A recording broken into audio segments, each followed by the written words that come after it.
Hormuz প্রণালীতে জাহাজে হামলার জেরে ইরানের একাধিক লক্ষ্যবস্তুতে নতুন করে হামলা চালিয়েছে আমেরিকা।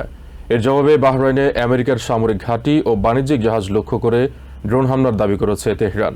এরই মধ্যে প্রেসিডেন্ট ডোনাল্ড ট্রাম্প অভিযোগ করেছেন, ইরান আবারও যুদ্ধবিরতি চুক্তি লঙ্ঘন করেছে। শনিবার ট্রুথ সোশ্যালে দেয়া এক পোস্টে তিনি হুঁশিয়ারি দিয়ে বলেন, ইরান যদি শিক্ষা গ্রহণ না করে তাহলে ইসলামিক রিপাবলিক অব ইরানের অস্তিত্বই হুমকির মুখে পড়বে। ইলিনয় ডেমোক্রেটিক কংগ্রেসম্যান রাজা কৃষ্ণমূর্তির মতে, হরমুজ প্রণালীকে কেন্দ্র করে উভয় পক্ষই এখন কৌশলগত চাপ প্রয়োগের চেষ্টা করছে। আবারও অশান্ত হয়ে উঠতে শুরু করেছে মধ্যপ্রাচ্য। হরমুজ প্রণালীতে জাহাজে ইরানের ড্রোন হামলার ঘটনায় প্রতিক্রিয়ায় দেশের বিভিন্ন স্থানে ক্ষেপণাস্ত্র হামলা চালিয়েছে আমেরিকা। ওয়াশিংটনের হামলার প্রতিক্রিয়ায় শনিবারও একাধিক জাহাজে ও বাহরাইনে আমেরিকান সেনাঘাঁটিতে ড্রোন হামলা চালিয়েছে ইরান।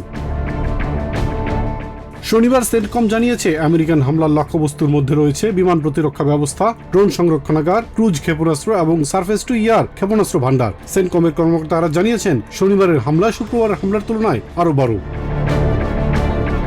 এদিকে ইরানি রাষ্ট্রীয় গণমাধ্যম জানিয়েছে, দক্ষিণ ইরানের সির শহরে একাধিক বিস্ফোরণ শোনা গেছে। হরমুজ প্রণালীর তীরে অবস্থিত সির শহরে গত 2 দিনে দ্বিতীয়বার হামলার ঘটনা ঘটল। ব্রিটিশ সেনারা জানিয়েছেন, হরমুজ প্রণালীতে আরও একটি জাহাজে হামলা হয়েছে। কেউ আহত হয়নি, তবে জাহাজটি ক্ষতিগ্রস্ত হয়েছে। ইরান দাবি করছে, শনিবার আমেরিকার সামরিক ঘাঁটিতে হামলা চালিয়েছে তারা। বাহরাইনের কর্মকর্তারা জানিয়েছেন, সেখানে অবস্থিত আমেরিকান ঘাঁটি ড্রোন হামলার লক্ষ্য ছিল। লক্ষ্যবস্তু ছিল ড্রোন সংরক্ষণাগার ও উপকূলীয় রাডার সাইট। এই ঘটনার প্রতিক্রিয়ায় ইরানকে নিশ্চিহ্ন করার হুমকি দিয়েছেন প্রেসিডেন্ট ডোনাল্ড ট্রাম্প। সামাজিক মাধ্যম ট্রুথ সোশ্যালে দেয়া এক পোস্টে ট্রাম্প বলেন, ইরান যুদ্ধবিরতি চুক্তি লঙ্ঘন করেছে। এ সময় তেহরান কখনোই শিখবে না উল্লেখ করে আবারও সামরিক অভিযান অব্যাহত রাখার হুমকি দেন। আবারও সামরিক অভিযান শুরু হলে ইসলামিক রিপাবলিক অব ইরান আর থাকবে না বলেও হুঁশিয়ারি দেন তিনি।